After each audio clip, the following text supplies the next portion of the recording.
எப்படி இருக்கீங்க? நல்லா இருக்கீங்களா? சில நேரங்களில் ஆண்டவரை புரிந்து கொள்ள முடியவில்லை, அவர் என்ன செய்ய விரும்புகிறார் என்று தெரியவில்லை.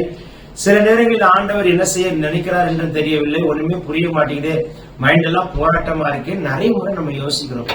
சில நேரம் ஆண்டவர் உண்மையாவே என் கூட தான் இருக்கிறாரா இல்லையா அப்படின்னு தெரிய மாட்டேங்குது. சில நேரம் ஏன் ஆண்டவர் நம்ம மேல அப்செட்டா இருக்கிறாரு, whether God got angry with me or God is being with me, I can't able to understand my Lord whether God is being with me or not. This is a question everyone is raising this morning. My brother, God wants to talk to you on a particular passage. எவ்வளவு கிருபை பெற்ற, வரம் பெற்ற, அபிஷேகம் பெற்ற ஒரு மனுஷனே சின்ன பிழை உண்டாகுதுன்னா யோசிச்சு பாருங்களேன். சொல்லுவாங்க யானைக்கே அடி சறுக்குன்னு, அந்த மாதிரி எவ்வளவு கிருபை பெற்ற மனுஷனுக்கே ஒரு தடுமாற்றம் உண்டாகுது.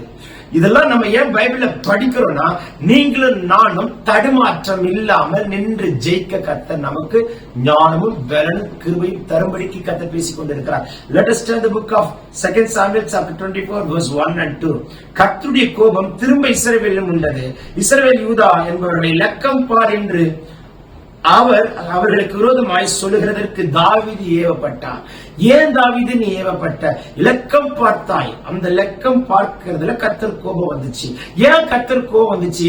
நியாய பிரமாணத்தின்படி ஃபாலோ பண்ணல, சட்ட பிரமாணத்தின்படி. யாத்ரா 30:12 சொல்றது, இலக்கம் பார்க்கும்போது அவன் தன் ஆத்மாக்கு ஈடாக கொடுக்க வேண்டும். அதை அவன் செய்யல. சில லாஸ் பின்பற்றாமல் போகும் பொழுது உண்டாகிற ஒரு சின்ன கன்ஃபியூஷன். இப்போ ஃபார் எக்ஸாம்பிள் நான் சொல்றேன், பைபிளே வாசிக்க மாட்டோம், ஜெபமே பண்ண மாட்டோம், காட் மட்டும் மிராக்கிள் பண்ணணும்னு நினைச்சா எப்படிங்க? நம்ம ஆண்டவரோட நல்ல ரிலேஷன்ஷிப் இருக்கணும்ல. That is very important. நான் ஒரு ரிலேஷன்ஷிப்பும் ஆண்டரோட வச்சுக்க மாட்டேன். ஆனா God only என்கிட்ட blessing மட்டும் பண்ண. நிறைய பேர் இருக்கிறாங்க, don't mistake me. Only they are closing to our God, they focusing our God to get only the blessing. நான் அற்புதத்துக்காக இயேசப்பாட்ட வருவேன். எனக்கு அற்புதம் நடந்துச்சுன்னா தேங்க்யூ ஜீசஸ், தட்ஸ் ஆல். நான் ஆசீர்வாதத்துக்காக இயேசப்பாட்ட வருவேன். எனக்கு ஆசீர்வாதம் கிடைச்சுன்னா தட்ஸ் ஆல், தேங்க்யூ ஜீசஸ். தென் உங்களுக்கு ஒரு ப்ராப்ளம்னு வரும்போது வேர் இஸ் காட் அப்படின்னு நம்ம கேட்கிறோம். இந்த மனநிலையில் இருக்கிற பல பேரை நான் பார்த்திருக்கிறேன். ஆண்டவர் உங்களோடு பேசுகிறார், மை பிலவட். ஆண்டவர் மேல ஆண்டவரோட இருக்கிற relationship not a need based, must be the love based. எனக்காக என்னையே நினைச்சிட்டு இருக்கிற ஆண்டவரை நான் நேசிக்கிறேன்.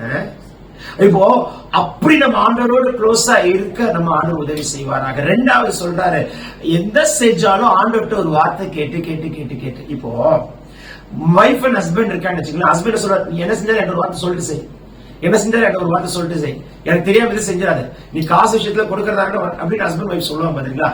மணவாளன் இயேசுவோ ஒரு பொசசிவான ஒரு இயேசப்பா. உன் மேல ரொம்ப பொசசிவா இருப்பார்.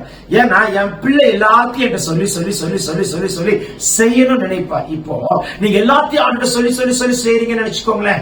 அப்படி நீங்க சொல்லிட்டு செய்யற இடத்துல ஒருவேளை சைட்டன் உள்ள வர நினைச்சான்னா, ஏன் ஏசப்பா, ஓ ஏசப்பா, நம்ம ஏசப்பா சும்மா விடுவாரா?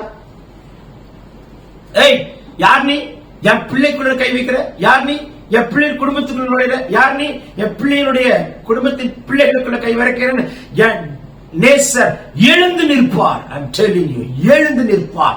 He is very possessive God. I love you Lord, I love you Lord. என் மேல இவ்வளவு பொசசிவா இருக்கீங்களா? என் மேல இவ்வளவு அன்பு வச்சிருக்கீங்களா? வா, சான்ஸ் இல்ல ஆண்டவரே. என்ன எங்கேயுமே விட்டு, புருஷன் கூட பஞ்சாதி விட்டு கொடுத்திருக்காங்க, பெஞ்சாதி புருஷனை விட்டு கொடுத்திருக்காங்க. ஆனா மணவாளன் இயேசுவை விட்டே கொடுக்க மாட்டார், விட்டே கொடுக்க மாட்டார். ஏய் பேதுரு, எப்படியா உனக்கு மனசு வந்துச்சு மீன் பிடிக்க போறேன்னு? ஏ பேதுரு, எப்படியா என்ன தெரியாது நீ சபிச்சு சத்தியம் பண்ற அப்படின்னு அவர் அப்செட் ஆகலங்க.